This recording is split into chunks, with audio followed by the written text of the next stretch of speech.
Hey, what's up everyone? Mike here, and it is a new week, which means it's time for a new Q&A. Thank you to everyone who participated in the last Q&A. So many comments, so many questions, so much activity, and I appreciate that a lot. It really helps keep the community going, answer new questions, and get new information out there that everyone wants to know that maybe people don't ask on a regular basis. So thank you so much. I also want to say thanks for all the support on the podcast. So much love over there, and I appreciate it a ton. A new episode of the podcast will be out tomorrow. I'll explain some more details, and it will be on iTunes very soon, but I'll go through all that on the podcast, so check it out tomorrow if you have time. And before we actually jump into the questions, there was a statement by Joe P., and it was about the alcohol statement I made last week, which I clean video games with alcohol because it evaporates quickly. Joe is an electronics guy. I trust him, and he commented and said that he would recommend at least a 90% ISO alcohol. That way it evaporates quickly. And he said when it's what he uses when he does PC and tech industry cleaning, and I trust that he knows what he's talking about. So if you want alcohol to clean electronics, get a 90% ISO plus if you can, and it'll evaporate much quickly. That'll be much better for your electronics. And the whole point, like I said, of using alcohol is so there's no liquid settling anywhere, taking dirt anywhere, and getting in the components. First question comes from Rosanna. She says, I have a like new small coffee maker that has no box. Other than this, it looks like new. Is it okay to send it into FBA without a box? Rosanna, it is absolutely, positively fine to send it in without a box. However, since it is likely glass, you need to package it so it will not break. So definitely needs to be bubble wrapped, bundled together, and put with the sticker that says do not separate, or you can put it in a different box that you have. Just make sure it's unbranded and package it safely in there, and then you can put the Amazon label right on the outside. But you can send in appliances, electronics, all of those things without boxes. Just make sure they're labeled properly and packaged properly. Iran said, I'm in the process of shipping my first FBA shipment. Will I get a charge for the delivery, or do they take it out in fees when the item sells? Hey Iran, the way it works is you will be charged an inbound shipping fee. So basically, you're paying to get your items from your house to Amazon's warehouse through UPS, but the prices and the rates they offer are fantastic, so it's really nothing to concern about too much unless you're shipping really massive items. And then after that, you will not really get any fees unless things are not processed or packaged properly. Then you could get a 20 cent per item fee. Aside from all this, you'll never get another fee until the item sells. There's storage fees way down the line and little side fees, but those really are less per item based. Those are based on weight and dimensions, and it's really minimal if you're sending in items that sell well. If you're sending in items that are worth sending in FBA, which you should be doing your research ahead of time, really the main fees you got to worry about are inbound shipping, the final sales fee. That's really the main issue fee-wise. East Coast Cat said, what area of Ohio are you from?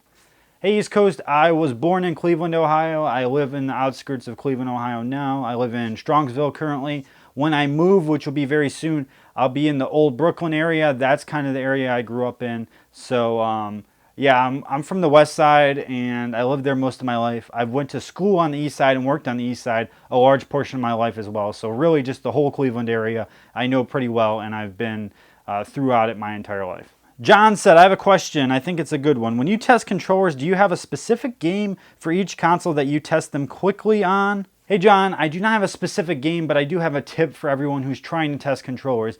One of the number one things I do is go into the settings and go to the controller configuration tab.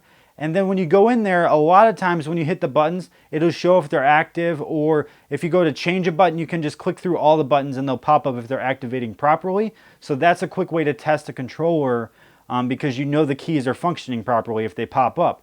Another thing I like to do is pick games that start up quickly. So ones that aren't going to have a giant cutscene. So sports games are fantastic, especially since most sports games use every key for different plays and stuff like that.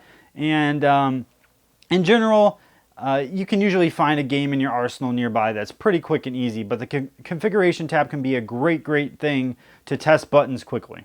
Terminator X says, what repricer do you recommend? Hey Terminator, I don't necessarily recommend a repricer for anyone. I think if you get to a certain amount of units, you kind of need one to keep up and be relevant with a lot of smaller items. So I use repriceit.com. It's $10 a month. That's not some paid plug or something. I actually use them. and you can set up custom formulas and all that type of thing.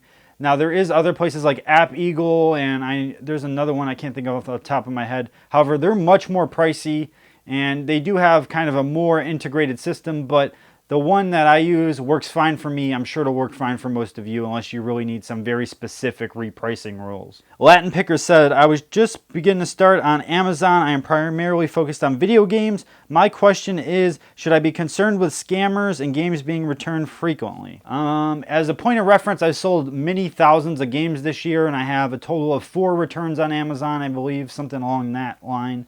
What is with the I'm going to get scammed mentality? If you're worried about getting scammed, then you shouldn't be selling online. It's just ridiculous. I mean, I'm so tired of hearing this thing in the comments. Well, what if I get scammed? So what if you do? What does it matter? Unless you're selling a $10,000 car or something that's really going to put you in the hole, is getting scammed for a $20 game going to kill you? I think probably not.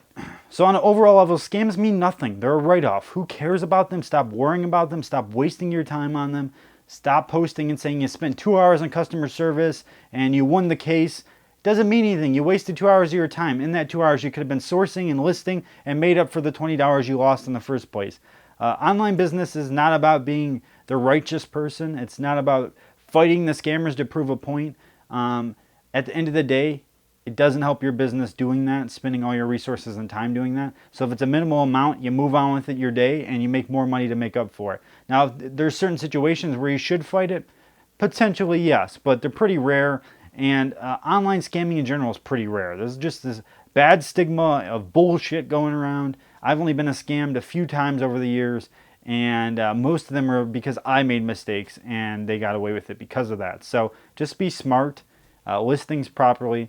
Take photos and evidence if you're listing on eBay, and just know what you're doing and move on. I don't get the stigma. I don't get this I'm going to be scammed mentality. If you're that worried about getting scammed, then go open up a brick and mortar store, and you'll still get theft issues or whatever. It happens everywhere. It doesn't matter what type of business you have. There's scumbags everywhere, and eventually they'll catch up with somebody. My HGC said, I've been watching so many videos, and seriously, I've learned so much from your Amazon links themselves, but I have a question. Do you have a video to show how to make a parent and child listing on FBA? Maybe I missed it. Hey, I do not have a video on this, but it's something I'm going to work on. I'm actually working on an in-depth series about creating your own listings for things like private label or unique items, or some type of good that you have that's not on Amazon yet. So there's going to be a very in-depth video coming out soon that will explain all of this, show you how to get UPCs, show you how to do the things properly, fill out the keywords, and really make a nice listing. I've made a couple listings over the last year, and they've all turned out well, and all of them have converted sales. So I definitely want to show everyone and teach you guys how to take proper photography, cut the images properly, and make sure that everything is within Amazon's regulations. David Smith says, can you address any decisions you make in shipping to FEE box size, weight, to the box, the dimensions? I see sometimes my billable rate is more than my actual weight, and I'm wondering if the size of the box that I ship has to do with that. Hey Dave, this is a great question, and what you're being charged is called dimensional weight. And basically, most carriers, once a box is over certain dimensions, they stop charging you actual weight, and they charge you for the dimensions, and they have some kind of formula that basically you're paying for the space on their truck. Now, with Amazon, the shipping price is so low when you're shipping to their warehouse that most times the difference is negligible. And I actually tested this. I sent a giant box to FBA, and then I sent a bunch of smaller boxes in the separate shipment. Both of the prices were actually identical. I did find out that when I shipped smaller boxes, that it added up to be a little bit more. And the reason is, Amazon, what they do is they take all of your packages for one shipment and they get an estimated dimensional weight on it. So if you have one specific package that's large, you'll have an exact dimensional weight. Whereas if you have a bunch of smaller ones, they kind of just add them up, and I guess it's more of an estimate type of thing. And I noticed it was a little bit more, but it was really not a huge difference. I mean, either way, I would say find boxes that fit your stuff. Don't concern about it too much. I think the only time it can make a huge difference is if you're shipping clear across the country, which most cases you won't be. Tripper76 said, can you give us an idea of your churn rate of items? For example, what's a rough ratio of items sold versus total inventory? I'm trying to gauge if I'm within the norm or not. Hey Tripper, this is a good question. I'm going to look it up on my point of sale real fast and I'll let you know. All right, so for this year, I've sold over 2,200 units on Amazon. I currently have 550 there. In my inventory that's being sent in, I currently have 900, and I spent a total of $7,200 on my inventory for Amazon this year only, and my return has been over 25,000 at this point. So sales are pretty consistent, and my churn rate is really good. I mean, I've sold almost everything I sent in, and I'm just now starting to build up stock. I mean, I couldn't even keep over 300 units for the entire year. Something I want to note here, and a lot of people don't understand this. So 25,000 at Amazon, not great. It's my first year over there. Nothing crazy. Christmas is coming. It's going to make a huge difference in my end of the year sales for sure. I did over 20,000 in 2 months last year. So one thing a lot of people don't realize is I have very little expenses because I'm very frugal. I paid my car off. I don't put myself in debt. I don't buy things I don't need. I'm very focused and don't buy extra stuff. I really don't. And because of that, I can make, a couple $1,000s every month off Amazon and some side income and work a weekend job and be like really good financially, in a good spot, happy and not stressed out. And that's because of the position I put myself in. There's certain people that can never live off of that, and I understand that. Being full-time in a business doesn't mean you're making hundreds of thousands of dollars a year. It means you're making enough profit to be sustainable on a whole level. And there's a lot of other side things I do that people don't see on the videos. I've done consulting, I've done one-on-one stuff, and a lot of people miss this stuff or don't take this stuff into consideration. Plus, there's eBay sales, which haven't been great this year, but they still brought in some money. I'm actually going to do an eBay sales update here soon. So I hope that answers your question. My churn rate is pretty high for FBA.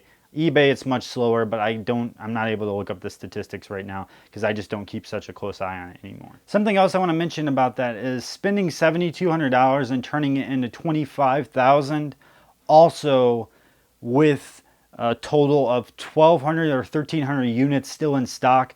Those are great numbers, and that's why I've been preaching FBA to everyone.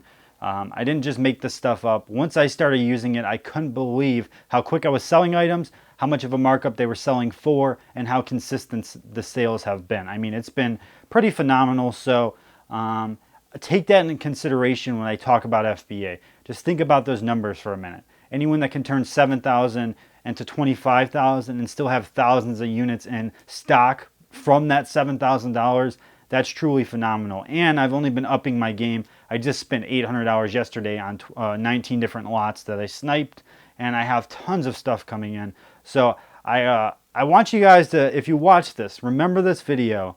I'm going to mark it down somewhere. And then let's talk about my sales that I finished the year with, because I can promise you I'm easily going to double that number, if not better, by the end of Christmas. That's how big Q4 is. I don't get why people don't understand this. Andreas says, maybe this is an easy question for most of you. I'm not sure if I need to mark an item as used if the box has scratches, or maybe it has been open for checking the content.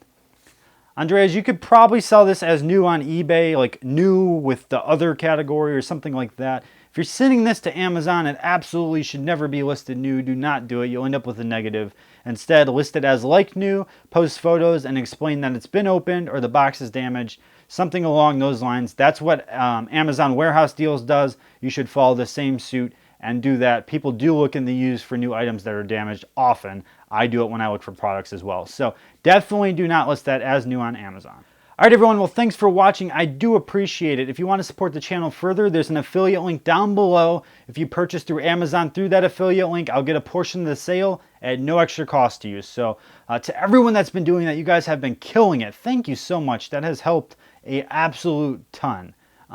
Besides all this, I'm doing well. I'm happy. I'm in a good place in life, and things have been going well lately. So no complaints, lots of positivity, lots of activity from me coming. Tomorrow there'll be a podcast up, and Thursday we're going to do a sales update video, potentially some eBay sales over there. So if you want to see that, make sure to stay tuned. I just appreciate all the support. Jam that thumbs up button. I'll see you guys real soon.